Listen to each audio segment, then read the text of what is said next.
Hey there, finance enthusiasts. Welcome back to our channel, where we break down tech-savvy tips to make your banking life easier.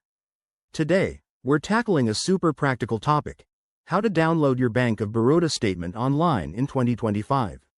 Whether you're prepping for taxes, applying for a loan, or just keeping tabs on your expenses, having a digital copy of your bank statement is a game changer. This process is straightforward, secure, and takes just a few minutes. So, let's dive right in. First things first, ensure you have your net banking credentials handy, your user ID, password, and a registered mobile number for OTP verification. Start by opening your favorite web browser on your computer or smartphone.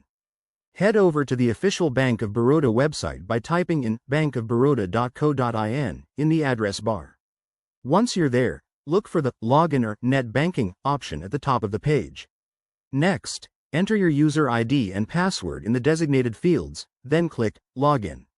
For added security, you'll receive an OTP on your registered mobile. Enter that promptly to verify your identity.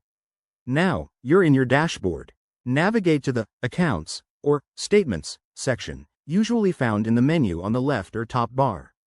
Select the specific account you want the statement for from the list. Choose the date range for your statement, whether it's the last month, quarter, or a custom period. Hit the Download or Generate Statement button. Your statement will typically download as a PDF file. Save it to your device, and you're all set. Remember, always log out after completing your tasks to keep your account secure. There you have it. A quick and easy way to get your Bank of Baroda statement online in 2025. If you found this helpful, hit that like button, subscribe for more banking hacks, and drop a comment below if you have any questions. Thanks for watching, and stay financially savvy.